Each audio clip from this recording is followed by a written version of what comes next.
My name is Grace, and at 34 years old, I never imagined that one simple question would shatter my 12-year marriage. It was 2:17 a.m. when everything I thought I knew about my husband Daniel crumbled. I asked him where he had been, just 4 words, and his explosive response revealed a betrayal that had been hiding in plain sight. Before I continue this story, I want to know where you are watching from. If you have ever felt crazy for asking simple questions in your relationship, please hit like and subscribe. Your support means everything as I share what happened that night and how it changed my entire life forever. I met Daniel when we were both 22 at the University of Michigan. He was studying computer science while I was pursuing my marketing degree. Our first conversation happened at a coffee shop near campus, where he accidentally spilled his latte on my textbook. His mortified expression made me laugh instead of getting angry, and he insisted on buying me coffee for a week to make up for it. Those coffee dates turned into study sessions, then real dates walking through Ann Arbor in the fall, when the leaves painted the town in gold and crimson. Daniel was different from other guys I had dated. He listened when I talked about my dreams of working for a major advertising agency. He remembered small details like how I took my coffee with just a splash of almond milk and no sugar. When I got sick during finals week, he showed up at my dorm with homemade soup his mother had taught him to make. We moved to Chicago together after graduation, sharing a tiny one-bedroom apartment in Lincoln Park that cost more than half our combined entry-level salaries. But we were happy. Daniel would wake up early to make me breakfast before my commute downtown. I would wait up for him when he worked late at his startup, having dinner ready no matter what time he walked through the door. We were building something together brick by brick. Our wedding happened 3 years later in a small ceremony in my hometown of Grand Rapids. My father walked me down the aisle of the church where my parents had married 35 years earlier. Daniel cried when he saw me in my dress, a simple but elegant gown my mother had helped me choose. His vows included a promise to always be honest with me, to never let the sun set on our anger, and to choose me every single day for the rest of his life.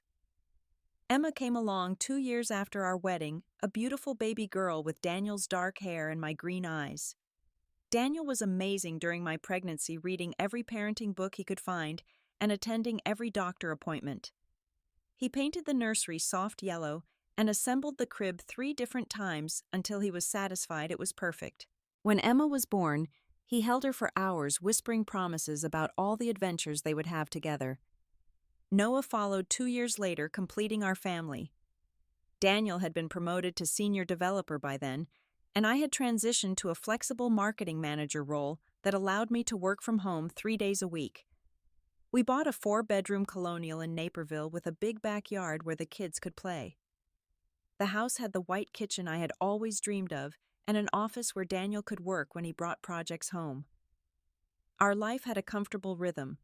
Sunday was family day with pancakes in the morning, a tradition Daniel started when Emma was old enough to help mix the batter. We would go to the farmer's market in the summer or the children's museum when Chicago weather turned cold. Every July, we packed up our SUV for a week of camping in Wisconsin Dells, teaching the kids to fish and roast marshmallows over the campfire. Daniel and I had our routines too. Wednesday was date night when my mother would watch the kids.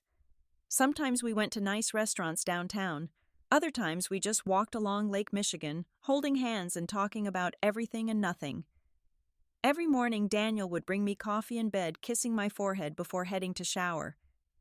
At night, we would spend an hour together after the kids went to sleep, sometimes watching shows, sometimes just talking about our days. Our friends envied what we had. At dinner parties, other couples would comment on how we still looked at each other like newlyweds. My college roommate Sarah once said she wished her husband was half as attentive as Daniel. He remembered anniversaries without reminders, brought me flowers, just because it was Tuesday, and still left little notes in my lunch bag when I had important presentations at work. The changes started so gradually that I almost missed them. It began with his promotion to technical director 6 months ago. The company was launching a major platform upgrade, and Daniel was leading the project. Longer hours were expected, he explained, but it would only be temporary. The bonus would let us finally renovate the basement into a playroom for the kids. First, the morning coffee stopped. Daniel said he needed to get to the office earlier to prepare for meetings with the offshore team. Then Wednesday date nights became every other Wednesday, then once a month, then they disappeared entirely. He was too tired, too stressed, had too much work to catch up on. I understood. I had been through demanding periods in my own career, but it was more than just the time. When Daniel was home, he was not really present. He would stare at his phone during dinner, barely responding when Emma told him about her day at school, or when Noah showed him the picture he had drawn. His kisses became quick pecks, mechanical gestures without feeling. In bed, he would turn away, saying he was exhausted from work. At Emma's school play, where she had the lead role as Annie, Daniel spent the entire time on his phone, missing her big solo. When I confronted him afterward, he said I was overreacting, that he had seen most of it. Emma's disappointed face when she asked if Daddy liked her singing still breaks my heart. My friend Jessica noticed at our annual holiday party. She pulled me aside in the kitchen while I was refilling appetizers and asked if everything was okay. She said Daniel seemed distant, that he had barely spoken to anyone and kept stepping outside to take calls. I made excuses about work stress, but her concerned expression stayed with me long after everyone went home. Even Daniel's mother Martha noticed during Sunday dinner at their house. She commented that her son looked tired, that he was not eating much. When she asked about our summer vacation plans, Daniel said he might not be able to take time off. This from the man who had never missed a family vacation in 12 years of marriage. I told myself I was being paranoid. This was just a rough patch that every marriage goes through. Daniel was working hard for our family, for our future. The distance between us was temporary. Once this project was over, things would go back to normal. We would find our rhythm again. But deep down in that place where truth lives, despite our desperate attempts to ignore it, I knew something was fundamentally wrong. The man sleeping beside me had become a stranger, and I was too afraid to ask why. The red flags started multiplying in January, each one harder to explain away than the last. Daniel joined a gym, something he had resisted for years, claiming he preferred running in our neighborhood. Now suddenly he was going to CrossFit at 5 a.m., coming home to shower and change before work. His body was changing, muscle definition appearing where soft dad bod used to be. When I complimented his new physique, he barely acknowledged it, just mumbled something about needing to be healthier. Our credit card statement showed charges I did not recognize. Expensive lunches at restaurants downtown I had never heard of. A $300 charge at Nordstrom when Daniel had always bought his clothes at Target or Old Navy. When I asked about it, he said it was a new suit for an important client presentation. But I never saw any new suit in his closet. The weekend work emergencies became a pattern. Every Saturday, sometimes Sunday too, his phone would ring and he would apologize, saying he had to go into the office. Critical server issues, he explained. Problems with the deployment that only he could fix. But when I called his office once during one of these emergencies, the security guard said the building was empty except for him. Daniel started wearing cologne, something he had never done in all our years together. It was expensive, sophisticated, nothing like the simple deodorant and soap smell I had fallen in love with. His wardrobe transformed too. Designer jeans replaced his comfortable khakis. Fitted shirts appeared where baggy polos used to hang. He started styling his hair differently, using product that made it look deliberately messy. His phone became like an extension of his body, never leaving his side. He changed the passcode, claiming IT required it for security. When it buzzed with texts late at night, he would angle the screen away from me to read them.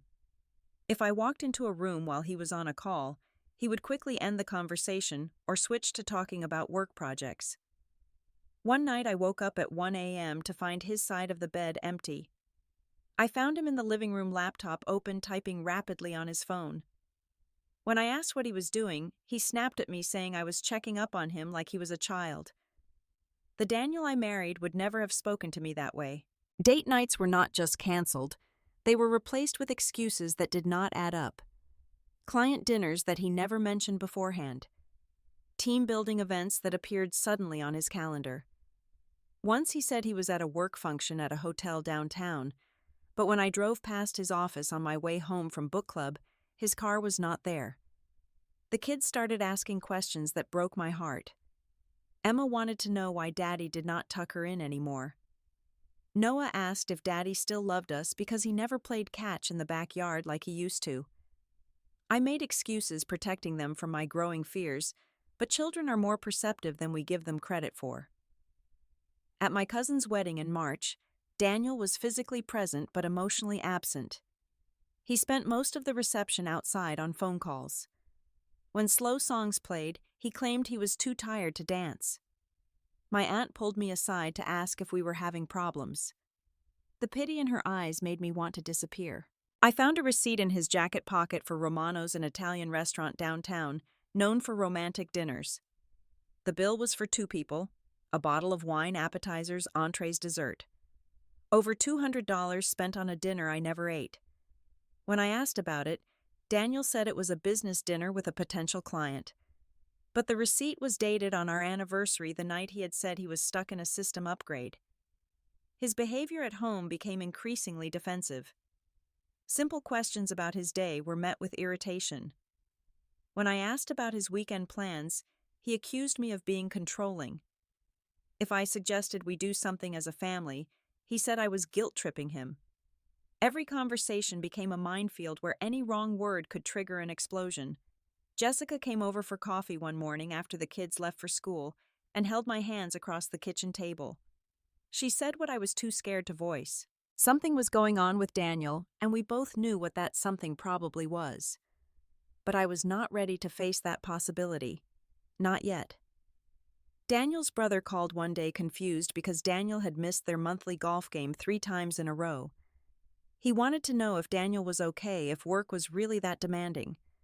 I covered for my husband again, but the lies were becoming harder to maintain. Even his own family was noticing his absence from their lives. My weight started dropping without trying. Stress ate away my appetite. I would make dinner for the family but could barely swallow a few bites. Sleep became elusive, my mind racing through possibilities I did not want to consider. Dark circles appeared under my eyes that no amount of concealer could hide. I started paying attention to patterns. Tuesday and Thursday nights were always when these emergencies happened. His gym bag often came home unused despite him being gone for 2 hours. He would shower as soon as he got home, even if he had showered at the gym. Small things that meant nothing alone but together painted a picture I desperately wanted to unsee. The morning I found a long auburn hair on his jacket should have been my breaking point. My hair is blonde, has always been blonde, but I convinced myself it could have come from anywhere. A coworker's hair during a meeting, someone on the train during his commute. Anywhere but where my gut told me it came from. My therapist friend had recommended someone saying it might help to talk to a professional about the stress I was under. I made an appointment but canceled it. Admitting to a stranger that my marriage was falling apart felt like making it real. As long as I kept it inside, maybe it was all in my head. Maybe I was the problem, too needy, too suspicious, too demanding. Looking back now, I see how masterfully I deceived myself. Every red flag was explained away, rationalized, dismissed. I was so desperate to keep my family intact that I ignored what was right in front of me. The perfect life we had built was crumbling, and I was using my bare hands to hold up walls that had already fallen. That Tuesday night in April is burned into my memory with the clarity that only trauma can provide. The kids had been asleep for hours. Emma had finished her homework early, and Noah had fallen asleep during his bedtime story. The house was quiet, except for the dishwasher humming in the kitchen and the occasional creak of our old floors settling. I had tried to stay busy folding laundry while watching mindless television, but my eyes kept drifting to the clock. 10 p.m. became 11:11, became midnight. Daniel had texted around 6, saying he would be home late, another server crisis that needed his attention. By 1 a.m., I had moved from the bedroom to the living room, unable to lie in our empty bed any longer. The sound of his car in the driveway at 2:17 a.m. made my heart race. Not with relief, but with a desperate need to finally know the truth. I heard his key in the lock, the door opening slowly like he was trying not to wake anyone.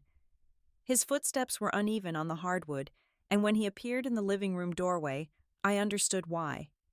His shirt was untucked and wrinkled, one button done wrong, creating an uneven line down his chest. His hair that he had styled so carefully that morning was messed up not from working, but from something else entirely. There was a smudge on his collar that looked suspiciously like lipstick, though in the dim light I could not be certain. He smelled wrong, not like his cologne, but like someone else's perfume mixed with alcohol, and something I did not want to name. "Where were you?" I asked. 4 simple words that should have had a simple answer. For a moment Daniel just stared at me, his mouth opening and closing like he was trying to find the right lie. Then his face transformed, shifting from caught to angry in a heartbeat that told me everything I needed to know. "You are suffocating me," he screamed, his voice loud enough that I worried about waking the children. "Do you know how exhausting it is to be questioned every single time I walk through that door? You have become so clingy, so needy.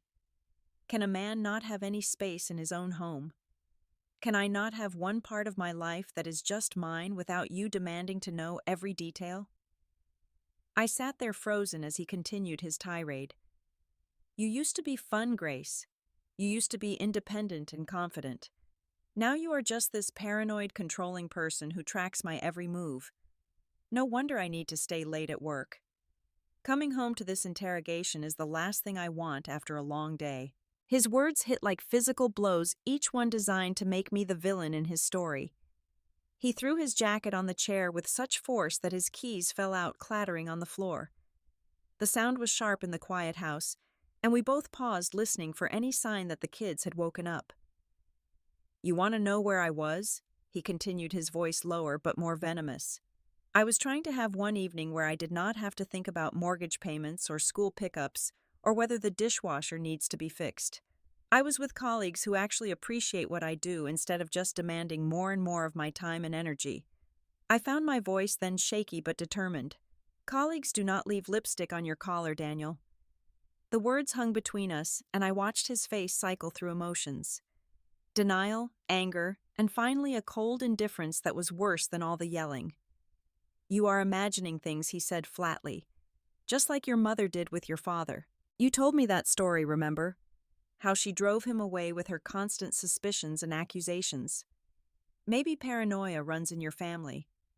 Maybe that is why you cannot trust anyone, why you are destroying our marriage with these crazy theories." The mention of my father's infidelity was a calculated cruelty. He knew that was my deepest wound, the thing that had shaped my views on trust and marriage.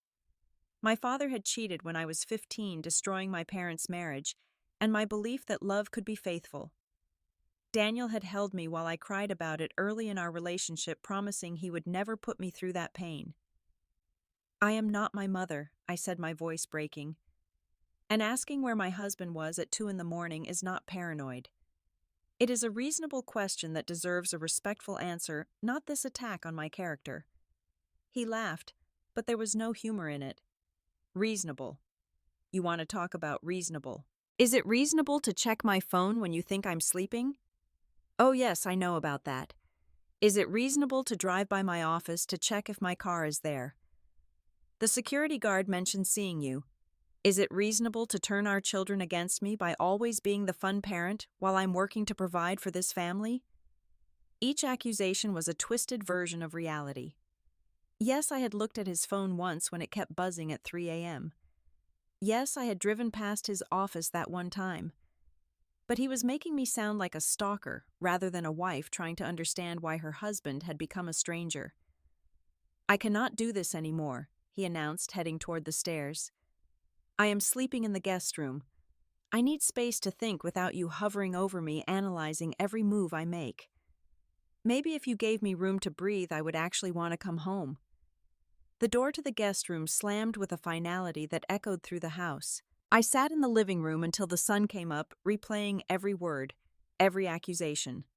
By the time I heard the kids stirring, I had cried all my tears and made a decision. I was done being gaslit. I was going to find out the truth. At breakfast, Daniel acted like nothing had happened. He made Emma's toast just how she liked it, extra butter with strawberry jam. He listened to Noah talk about his upcoming field trip to the Science Museum. When he kissed my cheek before leaving for work, it was the same perfunctory gesture he had been giving me for months. The children did not seem to notice anything wrong, but Emma watched me more carefully than usual. As his car pulled out of the driveway, Emma asked if we were okay. Her 10-year-old eyes were too knowing, too worried. I told her everything was fine. Daddy was just stressed with work. But I could see she did not fully believe me. Children always know when the foundation of their world is cracking, no matter how hard we try to hide it. The rest of that day passed in a haze. I went through the motions of work, answering emails and attending virtual meetings, but my mind was elsewhere. Every time I closed my eyes, I heard Daniel's voice telling me I was suffocating him, comparing me to my mother, turning my reasonable concerns into character flaws.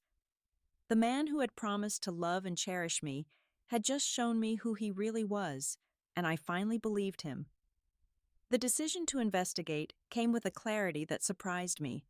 After years of making excuses and doubting my instincts, I suddenly knew exactly what I needed to do.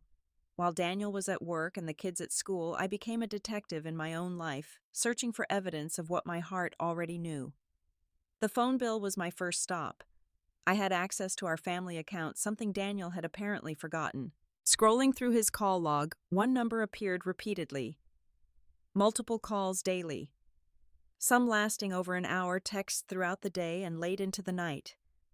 The number belonged to A. Stevens, according to the reverse lookup I did. A quick LinkedIn search revealed Amanda Stevens, senior project manager at Daniel's company. Her profile photo showed an attractive woman in her early 30s with long auburn hair, the same color as the strand I had found on Daniel's jacket. She had started at the company 8 months ago, right around the time Daniel began pulling away from our family. Her Facebook page was mostly public, and what I found there made my stomach turn. Photos from company happy hours where she and Daniel stood closer than colleagues should. A post about trying the new Italian restaurant downtown Romano's on the exact date of our anniversary. Status updates about workout motivation that matched Daniel's sudden gym obsession timeline perfectly. Going deeper into our financial records revealed a hidden credit card I had not known existed. The statements were paperless, going to his work email, but I managed to reset the password using our joint checking account information. What I found was damning. Hotel charges at the Marriott downtown on days he claimed to be working late. A $500 purchase at Tiffany's that certainly was not for me. Dinner after dinner at romantic restaurants around the city. I installed a tracking app on the iPad that synced with Daniel's phone through our family sharing plan. Technology he had set up to keep the kids safe was about to reveal his deception. That Thursday, when he texted about another work emergency, the tracker showed him at Amanda's apartment complex in Lincoln Park, nowhere near his office. My hands shook as I made my decision. I told my mother I needed her to watch the kids for a few hours, claiming I had a work emergency of my own. Then I drove to Lincoln Park, parking across from the modern high-rise where Amanda lived. I waited, part of me hoping I was wrong, that there was an explanation that would make this all go away. At 9:43 p.m., Daniel emerged from the building with Amanda. They were laughing, his hand on her lower back in a possessive gesture I recognized. She wore a tight red dress and heels, dressed for a date, not a work meeting. He opened the car door for her, something he had not done for me in years. Before getting in, she pulled him close for a kiss that was definitely not professional. I took photos with my phone, my hands trembling so badly that some came out blurry. But I had enough. Enough to know that every accusation he had thrown at me was projection. Every time he called me paranoid, he was covering his own guilt. Every moment he was supposedly working late, he was building a new life with someone else. Following them from a safe distance, I watched them go to a trendy bar in River North. Through the window I could see them at a corner table, intimate and absorbed in each other. She touched his hand across the table. He played with her hair.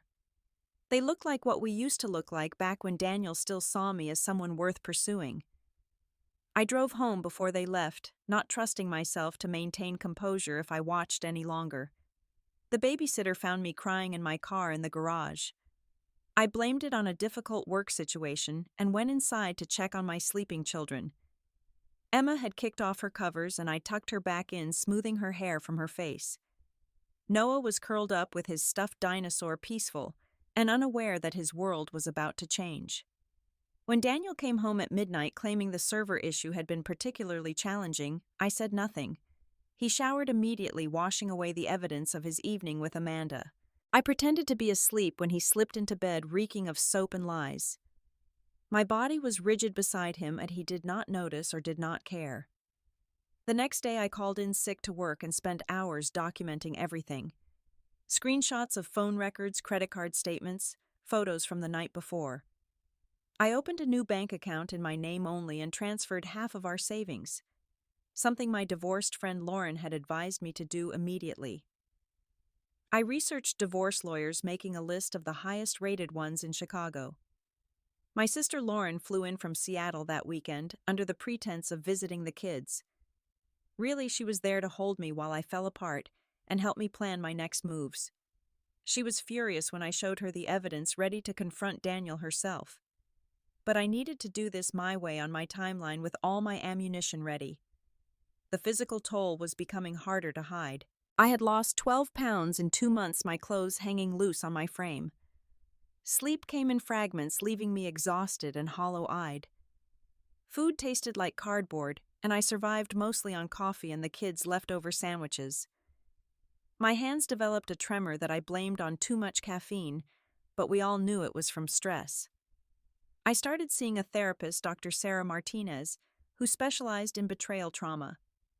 She validated everything I was feeling: the rage, the grief, the humiliation. She helped me understand that Daniel's behavior was not about my shortcomings, but about his own character. She gave me tools to stay strong for my children while processing my own devastation. One afternoon, while Daniel was at work and the kids at school, I went through his home office. In a locked drawer, I managed to open with a paperclip I found printed emails between him and Amanda. Love letters essentially talking about their future together, how he was working on his exit strategy from his marriage, how she made him feel alive again. One mentioned that once his divorce was final, they could finally stop hiding. The evidence was overwhelming, undeniable, and exactly what I needed. My husband of 12 years, the father of my children, the man who had promised to forsake all others, had been planning his escape while still sleeping in our bed. While I was keeping his home, raising his children, supporting his career, he was giving another woman the attention and affection he had withdrawn from me. Lauren held me as I sobbed that night after the kids were asleep. She reminded me that I was stronger than I knew, that I had survived my father's betrayal, and I would survive this too. She helped me see that this was not an ending but a beginning, a chance to build a life based on truth rather than deception. By the time I was ready to confront Daniel, I had an entire file of evidence, a lawyer on retainer, and a plan for my future that did not include him. The scared, gaslighted woman who had questioned her own sanity was gone. In her place stood someone ready to fight for herself and her children, someone who finally understood that she deserved better than breadcrumbs of affection from a man capable of such cruelty. Saturday morning arrived with the kind of sunny weather that mocked the storm about to break in our kitchen. The kids were at my mother's house for the weekend, a sleepover I had arranged, knowing this conversation needed to happen without witnesses. Daniel was drinking coffee and scrolling through his phone when I sat down across from him with my folder of evidence. "I know about Amanda," I said, simply placing the folder on the table between us. His hand froze midway to his coffee cup, and I watched the color drain from his face. For a moment, neither of us moved, the only sound the neighbor's lawnmower starting up next door. His first instinct was denial. "I do not know what you think you know, but Amanda is just a colleague. We work on the same project team. You are creating drama where none exists. Grace, this is exactly what I was talking about the other night, this paranoid behavior that is destroying our marriage." I opened the folder and spread out the photos from Lincoln Park. Him kissing Amanda outside her building. The two of them at the bar, hands intertwined. The credit card statements with hotel charges. The phone records showing hundreds of calls and texts. His face changed from defensive to cornered, as he took in the undeniable proof of his betrayal. "You spied on me," he said, his voice rising with manufactured outrage. "You violated my privacy, went through my things, followed me like some crazy stalker. This is exactly why I needed space from you, Grace. You have become someone I do not even recognize, someone who would rather play detective than work on our marriage." I stayed calm. Something Dr. Martinez had coached me on. Every affair follows the same script, Daniel. Deny attack, blame shift. You are right on schedule. But I am not interested in your performance. I want to know how long this has been going on and what you plan to do about it. His shoulders sagged as he realized I was not going to be manipulated this time. 6 months, he admitted quietly. It started at the company Christmas party. You did not come because Noah had the flu, remember? Amanda and I talked all night, and there was just this connection I had not felt in years. The Christmas party where he had texted me photos of him, supposedly alone and miserable without me. I had felt guilty for missing it, for keeping him from enjoying himself. Meanwhile, he was beginning an affair that would destroy our family. She understands me, he continued, as if this explanation would somehow make sense to me. She is ambitious and driven. She does not just talk about grocery lists and school permission slips. When I am with her, I feel like the man I used to be before life became so routine and predictable. I wanted to scream that life became routine because we had built a family together, that predictable was another word for stable and secure. But I bit my tongue and let him continue digging his own grave. You let yourself go after the kids, Grace. You wear yoga pants every day. When was the last time we did anything spontaneous or exciting? You are always tired, always stressed about something with the kids or the house. Amanda makes an effort. She dresses up, she plans interesting dates. She makes me feel wanted. Each word was a revelation of how he had rewritten our history to justify his choices. I had not let myself go. I had prioritized our family over my appearance. I wore yoga pants because they were practical for running after 2 young children. I was tired because I managed our entire household while working full-time. And spontaneity becomes challenging when you have children who need consistency and care. So your solution was to have an affair, I said. Instead of talking to me about feeling disconnected, instead of marriage counseling or date nights, or any adult attempt at fixing things, you chose to sleep with your coworker. It is not just sex, he said defensively, as if that made it better. I love her, Grace. I did not mean for it to happen, but I have fallen in love with her. She sees me for who I really am, not just as a paycheck or a co-parent. We have talked about the future, about me leaving once I figured out how to do it without devastating the kids. The casual cruelty of that statement took my breath away. He had been planning his exit while still kissing me goodbye each morning. He had been strategizing his abandonment while I was preserving his place in our family, making excuses for his absence to our children. The kids, I said, my voice hardening. You mean the children who ask why Daddy is never home? The daughter whose play you missed because you were with Amanda. The son who thinks he did something wrong because you never have time to throw a ball with him anymore. Those kids you are so worried about devastating. That is not fair, he protested. I am a good father. I provide for them, make sure they have everything they need. Just because I found happiness outside this suffocating marriage does not mean I do not love my children. You love them so much. You are willing to destroy their family for a woman you met 8 months ago, I shot back. You love them so much. You have been lying to them every single day, pretending to be someone you are not. That is not love, Daniel. That is selfishness, dressed up as paternal concern. His mother called in the middle of our confrontation, and I watched him lie to her about what we were doing, cheerfully telling her everything was fine. The ease with which deception came to him now was chilling. This was not the man I had married. Maybe that man had never really existed. I have already contacted a divorce lawyer, I informed him once he hung up. I have documented everything, the affair, the financial deception, the emotional abandonment of your children. I have opened my own bank account and transferred my half of our savings. You can either agree to an amicable divorce with joint custody, Or we can do this the hard way where everyone, including your parents and our friends, learns exactly why our marriage ended. You cannot threaten me, he said, but his voice lacked conviction. I will fight for my kids. I will not let you poison them against me with your version of events. And I want the house. You can move back with your mother since you two are so close. I actually laughed at his audacity. You want the house where you betrayed your family. You think a judge is going to give primary custody to the father who prioritized his affair over his children's needs. Good luck with that, Daniel. My lawyer says I have one of the strongest cases she has seen. What about counseling, he suggested, suddenly desperation creeping into his voice. We could try to work through this. For the kids' sake. Maybe we just need professional help to reconnect. I could end things with Amanda. 6 months ago, I would have jumped at that offer. 3 months ago, I might have considered it. But sitting across from this man who had gaslit me, blamed me for his infidelity, and only offered counseling when faced with consequences, I felt nothing but resolve. You had 6 months to suggest counseling, I said. 6 months to end things with Amanda. 6 months to be honest with me.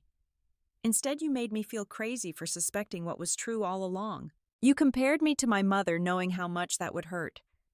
You screamed at me for asking where you were at 2 a.m. That is not a marriage worth saving.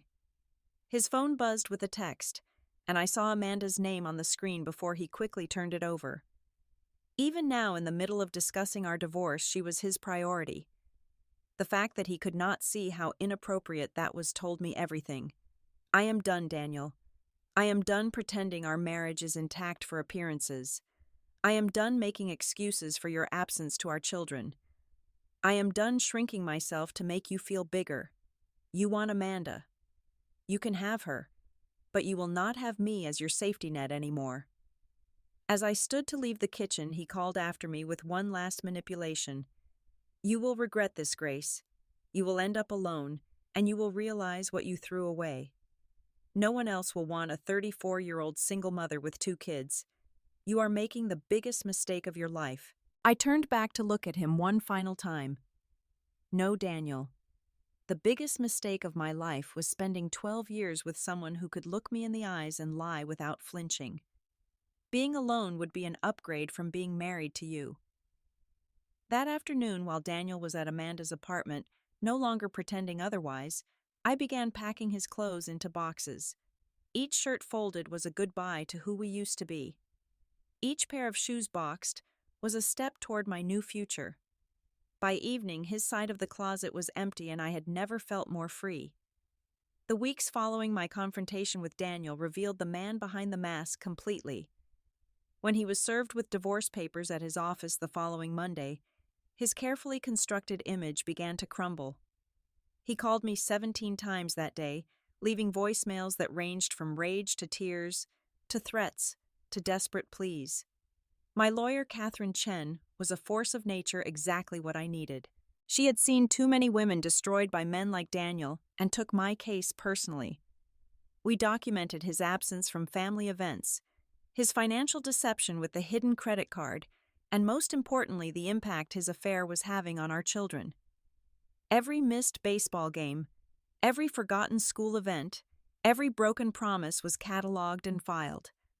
I opened my own bank account at a different bank entirely and had my paychecks redirected there. Catherine helped me understand my rights, that I was entitled to child support and alimony, given Daniel's higher income and my role as primary caregiver. The house purchased with my inheritance from my grandmother as the down payment would likely remain mine. The children knew something was wrong despite my best efforts to shield them. Emma started having nightmares crawling into my bed at night, asking if Daddy still lived with us. Noah became clingy, following me from room to room, as if afraid I might disappear too. I found a child therapist who specialized in divorce, Dr. Jennifer Walsh, who met with them weekly to help process their emotions. Daniel's initial strategy was to paint me as the unstable one. He told his parents I had become paranoid and controlling, that I was keeping the children from him out of spite. But when Martha called me directly, I calmly told her about Amanda, about the 6-month affair, about the evidence I had documented. Her silence on the other end of the line was deafening, followed by a quiet, "Oh, Daniel, what have you done?" The news spread through our social circle like wildfire. Some friends chose sides immediately, but most were shocked. Perfect couple, Grace and Daniel, the ones everyone envied, were getting divorced because of infidelity. Several wives called me privately, sharing their own suspicions about their husbands, thanking me for being brave enough to leave. I returned to my yoga class for the first time in a year. My body was weak from stress and lack of self-care, but being on that mat felt like coming home to myself. The instructor Maria had gone through her own divorce 5 years earlier. She became an unexpected source of support, reminding me that rebuilding was possible. My therapist, Dr. Martinez, helped me work through the stages of grief, because that is what divorce is: grieving the death of the life you thought you had. Some days I was angry enough to burn his remaining belongings. Other days, I sobbed in my car after dropping the kids at school, mourning the family vacations we would never take, the anniversary celebrations that would never come. I joined a support group for women going through divorce.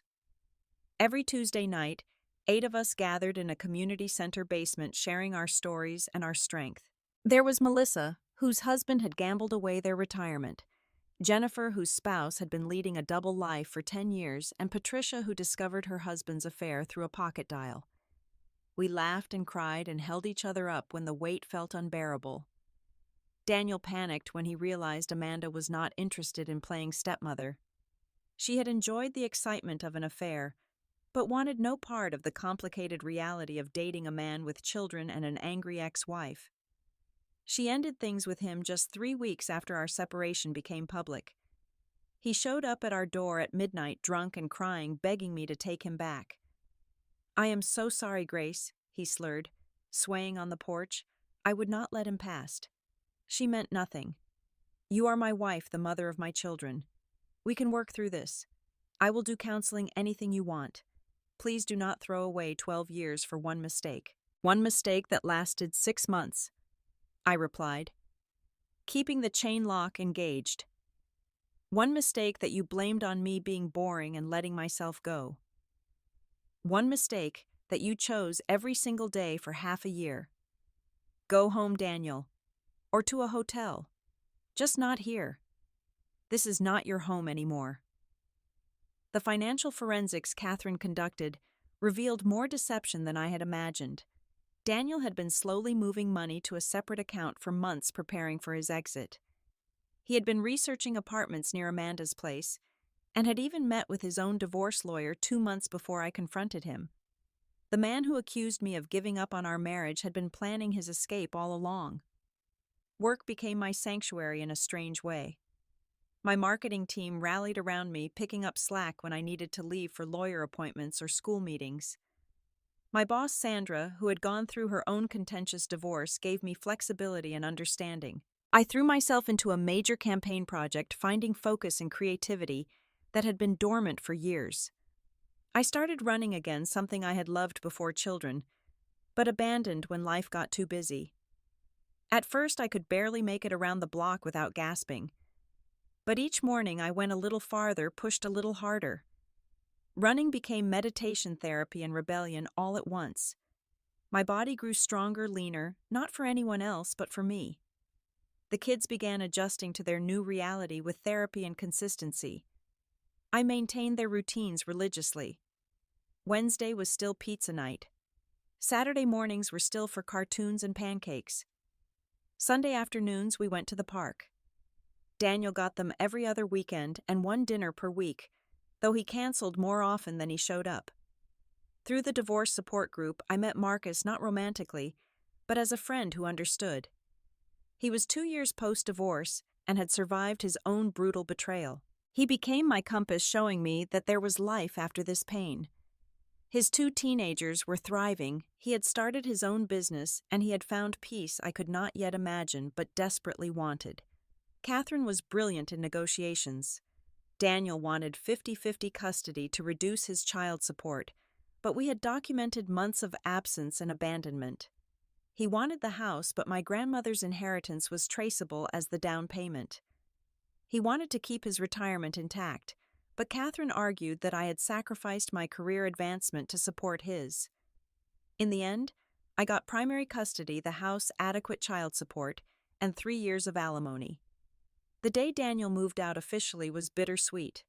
Emma cried as his car pulled away with the last of his boxes. Noah asked if Daddy was coming back for dinner.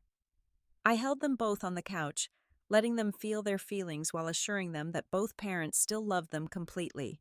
That night we ordered Chinese food and watched movies, creating new traditions for our new family structure. My sister Lauren visited again, this time to help me reclaim the house. We painted the master bedroom a soft blue, replaced the bedding with patterns Daniel would have hated, and hung artwork I had always wanted, but he had deemed too feminine. Each change was a small declaration of independence, a step toward making this space truly mine. Looking at myself in the mirror, I barely recognized the woman staring back. She was thinner but stronger, tired, but determined, broken but rebuilding. The desperate woman who had accepted crumbs of affection was gone. In her place stood someone who had walked through fire and survived, someone who would never again settle for less than she deserved. 8 months after that horrible night when Daniel screamed at me for asking where he had been, our divorce was finalized. I sat in the courthouse bathroom afterward, staring at the papers that officially ended our marriage. Grace Anderson, again no longer Grace Mitchell. The name felt foreign, but also like coming home to who I had been before I lost myself in being someone's wife. The house felt different without Daniel's presence haunting it. I had saved for months to renovate the basement into that playroom we had always talked about but never created.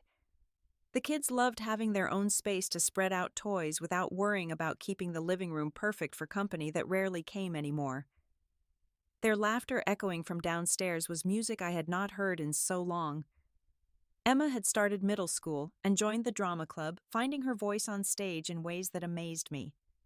She had struggled initially with the divorce, but therapy and time had helped her understand that sometimes adults grow apart, and it was not her fault. She still saw her father every other weekend, though she often returned quiet and withdrawn, needing extra cuddles to resettle into our peaceful routine.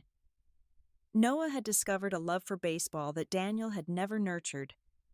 I spent Saturday mornings at the field, cheering louder than any other parent, making up for the father who rarely showed up.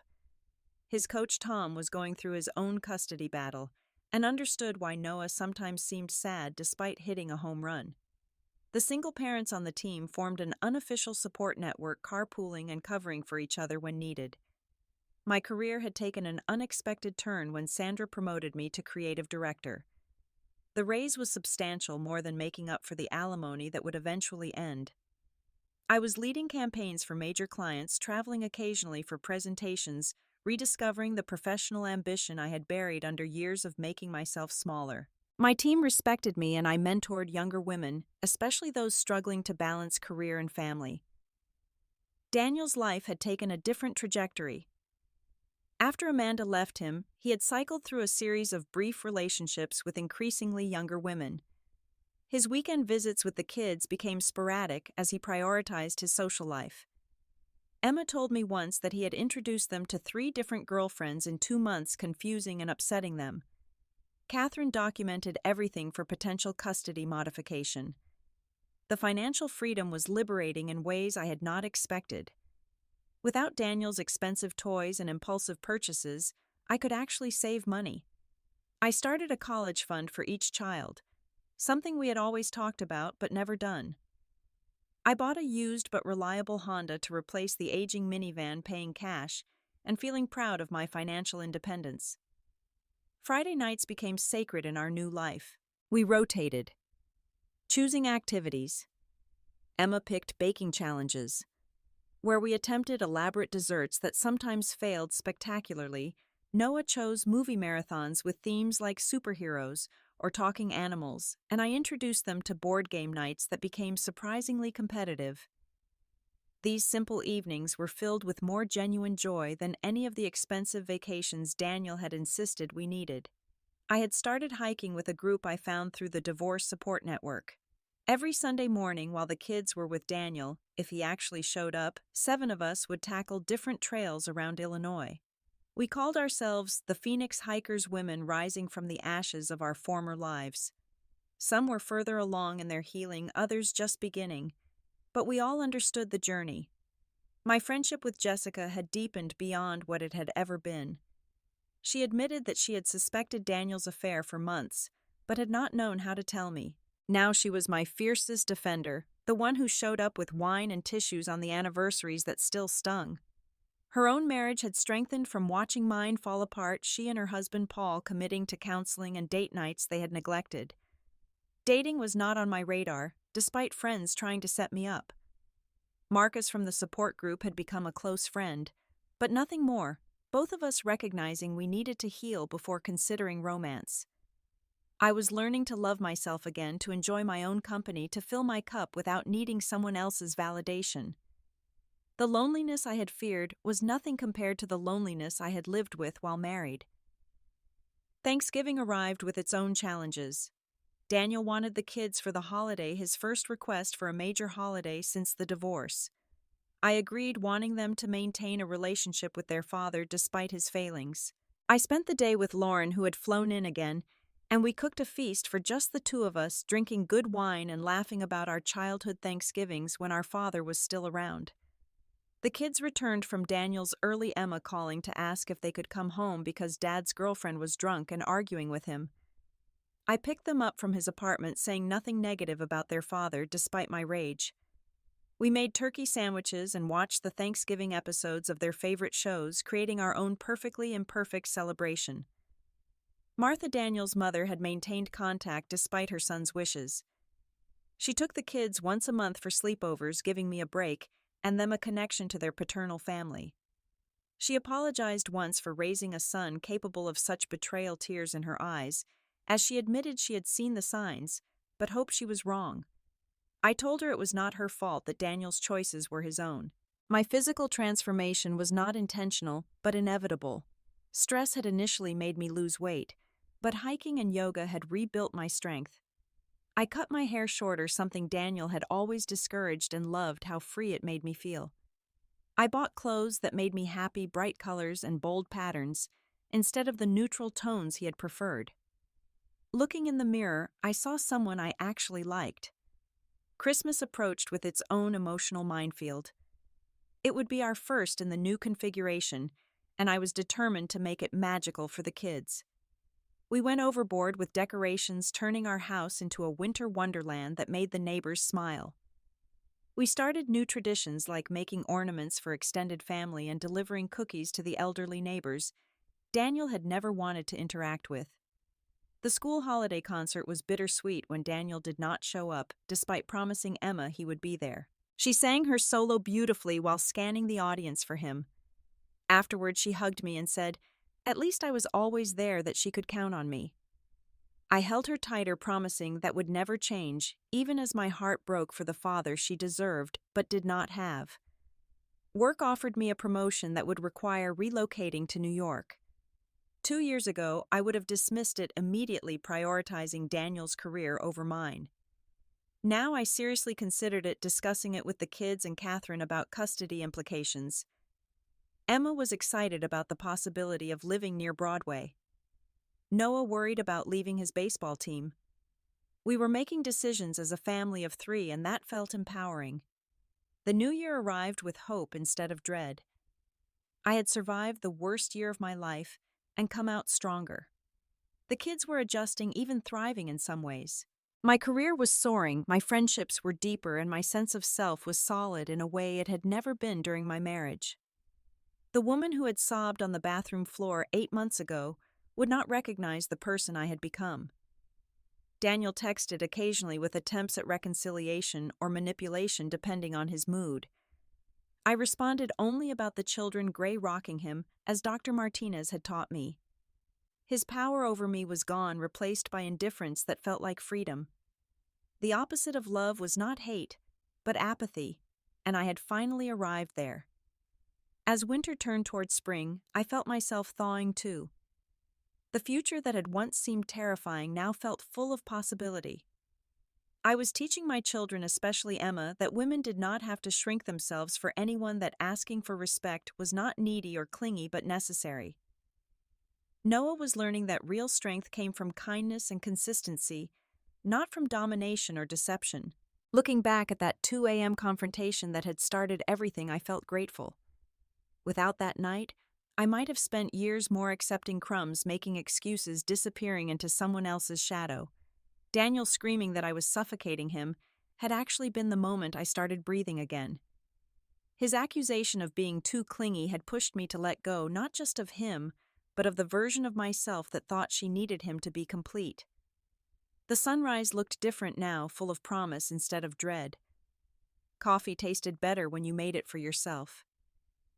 Bedtime was peaceful without waiting for someone who was not coming home. Weekends were adventures instead of obligations. Life was smaller in some ways, but so much richer in the ways that mattered. I thought about the woman I had been a year ago, checking Daniel's phone in the middle of the night, driving by his office, doubting her own instincts. She deserved compassion, not judgment. She had been trying to save something that was already dead, performing CPR on a marriage that had flatlined months before. Now she knew better, and that knowledge was power. The therapist had been right about one thing. This was not an ending, but a beginning. Every day, I chose myself, chose my children, chose truth over comfortable lies. Some days were harder than others. Some nights I still cried for the family we could have been if Daniel had been the man he pretended to be. But most days, I woke up grateful for the storm that had cleared away what was never meant to last. One evening as I tucked Noah into bed, he asked if I was happier now. The question caught me off guard in its directness. I thought about lying, maintaining the fiction that everything was fine for his sake. But I had learned that children see through our deceptions, that they deserve age-appropriate honesty. Yes, baby, I told him. I am happier now. We all are, even if it does not always feel that way. He nodded solemnly, then smiled. Good, he said, because you laugh more now. You dance in the kitchen again. You sing in the car. I had not realized he had been cataloging these changes, measuring our healing in small moments of joy. Children are so much wiser than we give them credit for, so much more resilient when given truth and stability. Emma joined us, crawling into Noah's bed for what had become our evening ritual. We talked about our days, our dreams, our plans for the weekend. No one was checking their phone or rushing off to mysterious emergencies. We were present fully and completely in a way we had never been able to be before. This was what family felt like, I realized. Not perfect, but real, not easy, but worth it. The house settled around us with familiar creaks and sighs. Somewhere across town, Daniel was probably with another woman, spinning the same lies, making the same empty promises. But that was not my concern anymore. My concern was these two beautiful children who deserved to see that love did not require losing yourself, that marriage should add to your life, not diminish it, that sometimes the bravest thing you could do was walk away. That night changed everything I would tell anyone who asked about my divorce. But not in the way Daniel intended when he tried to break me with his cruel words. His attempt to gaslight me into submission had instead ignited a fire that burned away everything false in my life. From those ashes, I had built something real and sustainable and entirely my own. The moon cast shadows through the blinds, and I thought about all the women lying awake next to strangers who used to be their husbands. I wanted to tell them what I had learned the hard way. Trust your instincts. Document everything. Get a lawyer. Open your own bank account. Find your support system. Remember who you were before him. Know that loneliness in marriage is worse than being alone. Understand that your children need a happy mother more than they need an intact but toxic family structure. Most importantly, I would tell them that asking where your husband was at 2 a.m. was not clingy or needy or suffocating. It was a reasonable question that deserved a truthful answer. And if that question was met with rage and accusations and blame shifting, then you already had your answer. The only question left was what you were going to do about it. I chose myself. I chose truth. I chose freedom. And in the end, that choice saved not just me, but my children too. They would grow up knowing that love should not hurt, that marriage should be a partnership, not a prison, that sometimes the happiest endings come from having the courage to write a new story entirely. The clock on the nightstand read 2:17 a.m., exactly 1 year since Daniel had stumbled through our door reeking of another woman's perfume. I was awake, but not waiting for anyone. I was planning tomorrow's adventures with my children, thinking about the presentation I would nail at work, considering whether to sign up for that marathon I had always wanted to run. Time that used to be spent anxiously wondering was now spent joyfully creating. This was what victory looked like. Not revenge or vindication, but simple, quiet peace. The knowledge that I had survived the worst and chosen the best, even when the best meant walking away from everything I had thought I wanted. Grace Anderson, 35 years old. Single mother, creative director, survivor, thriver, and finally free. Did you find yourself recognizing any red flags from your own relationships while hearing my story? Have you ever been made to feel crazy for asking reasonable questions? I would love to hear your thoughts and experiences in the comments below. If this story resonated with you, please like this video and subscribe to the channel. Sharing this might help someone else who needs to hear that they are not alone, that their instincts are valid, and that there is life, beautiful and abundant life after betrayal. Thank you for listening to my journey. Remember, you deserve someone who comes home to you, not someone you have to question. You deserve truth, respect, and a love that does not leave you wondering where you stand. Until next time, trust yourself, value yourself, and never apologize for asking the questions that need to be asked.